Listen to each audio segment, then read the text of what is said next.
waaw noonu la démb conseil laa bëri quoi démb noonu la mënoon demee bés la boo xam ne waruma ko woon ñaax démb bésu ndam la waaw te waa ji ku ne xam ne du bëre moom noonu la koy jàppee te balaa doon gën a neex mu taxaw xam nga ñu naa doom mit naa lañ te xam nga dara xam duñ ragal fu mu nekkoon ma fekk ko fa waaw daa waroon taxaw mu gën a neex waaw. ñu gis mu génn mu ne première sub bi da nga def 4 appuis.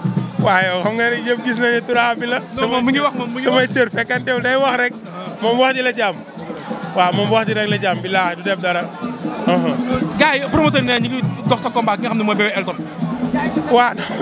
non boo mbëri promoteur yi wax naa waxuñu. non Bébé Elton ñeme maa jël. mais nee na moom nee na yow amoo fi du jël ko. kooku waa jee fi ne rek barki yàlla kooku fii ba suba du ma jël barki Serigne Touba sama combat ak Jokal laa dégg ñu ngi koy dox waaw sama combat ak Jokal laa dégg maa ngi koy nuyu baax a baax di ko wax ne na ma may chance sama grand la waaw na ma may chance yu bëree incha allah. démb gis nga Pam Doy li mu bëree démb victoire bu neex na mais après ñu ngeen fanaanoo defet bu métti.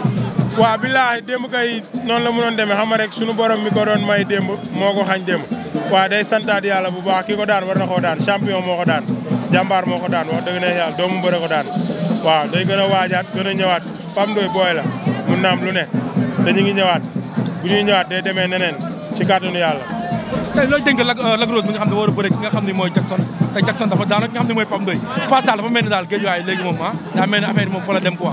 waaw géejuwaay nag duñ ñu daan dem ak tey déedéet waaw foo ko teg waaw fi ma ko teg mooy Lac jàmbaar la waaw Lac dafa am lu may yóbbaale tey xanaa Jackson du jàmbaar waaw pire jàmbaar la jàmbaar la tax mu bëre ak Lac Rose waaw mais dafa am nu mu demee waaw ma nga ra ñoo daanu dem ak tey déedéet tey ñoo ko fa am tey yéen a ko fa am lu mu métti métti Grand Dakar yi zibilé lu mu guddi guddi Grand Dakar dañuy zibilé incha allah waaw kon daal sa combat ak Jackson sa combat ki nga xam ni mooy nu nga waxee léegi sax nu mu tuddati Jokal taxaw na non des na nag tuuti des na ay quelques pas yu ndaw rek mais xam naa li da bëreetul waaw gars yi nee na est-ce que Thiatou Ndakhar dina mën a seet li nga xam ne mooy succès parce que gars yi nee ñu ngi lay woo doo jël non mais yow xam nga ne ci série laa commencé bilaay ñun duñ def loolu barki yàlla xam naa démb jàppale rek xamante boo paree da ngay gis sa yenn nit ñeeg sa yenn maara ak yooyu waaw moo tax mais du dara tawfeex rek waaw jàmm ci yéen tawfeex parce que dafa jël Boucher Ketchup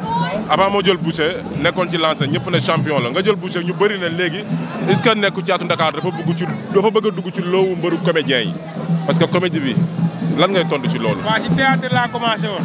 man maa dem ba doyal ci théâtre bàyyi kon xam nga kooku du dellu ci comédie déedéet coono yi daj ci làmb ni mu méttee teel a yeew dem entraînement àll lu mu sori sori ñu dem ci kon du comédie moo ñu tax a jóg te combat bi dafa am nu mu fa demee woon rek ni mu fa demee mooy lenn la rek Boucher dama koy sant bu baax parce que moo sauvé bés bi keroog bi Pape Sagna di delloo avance bi boobu combat bi semaine a ci des moom mu taxaw dëgër jël ko dama koy sant parce que boobu waaj naa ba pare. ko jël baloon ko jël moo gën parce que ñu bëri musul paasul bëriwul dara dafa daw. waaw d'accord mais xam nga rek victoire moom champion bu ne amee na fi victoire par avertissement victoire moom avertissement moom victoire la champion bu ne daanee na ko fi waaw démb ba sa ndam la woon quoi. mais ni nga bëree ak Boucher ñàkk a taxaw bi adversaire bu mel loolu.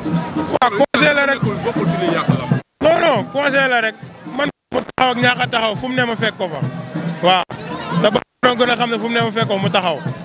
waaw waxante ngeen ay kàddu ci géew bi lan ngeen doon wax. waaw xam nga rek moom ay waxam la yor rek ay comédie ak yooyu noonu.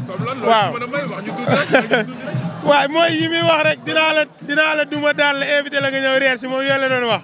ma ne ko dama lay daan ñëw reer si ma ne ko boo ma invité wul sax damay ñëw. yi bëri si def yooyu amu fa ay saagante.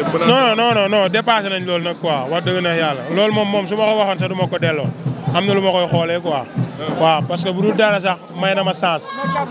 Pape Sagna bi mu delloo avance lan la def. waaw dara. nee na dafa juum xamul woon ni yow la quoi. waaye Pape kay daa ragal rek Pape daa waroon dëggal boppam.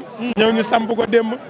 waaw loolu la waroon def. mais moom nee na démb bi mu seetaanee lamb ji démb mi ngi def live nee na bi mu seetaanee lamb bi yàgg Boucher xam moom nee na dafa erreur mais moom fu ñu toll nii bi nga ko joxee suba sax mu daan la moom moo ko wax waaw Pape ñemewu ma. bari Serigne Touba ni nga bëree moom ñeme naa. Pape tey buñ ko woon ne ko sama ama du jël. nga ne lan. Pape rëkk bi. rëkk bi ma dencoon pour Pape la. waaw Boucher du ma ko rëkk bu Pape ñëwoon. Pape dinaa ko dóor ba mu bëgg. ñu bëri bëgg na sa combat ak moom Ama Dia numéro 2. non Ama Dia yaay Ama Dia saa yi kay yorul certificat médical. Ama Dia boo ko gaañee da ngay problème de. Ama Dia médical leer gaañ. dafa déchargé ay supporters am moom dafa leen teel a wax lu leer li mu mën ak li mu mënut lu mu dul def lépp la leen wax. Ama Dia boo ko gaañee heure bi yaa koy yor tabaski. yor ko après tabaski. li ci ginnaaw tabaski yaa koy wóorul parce que yàlla. alors dafa leer.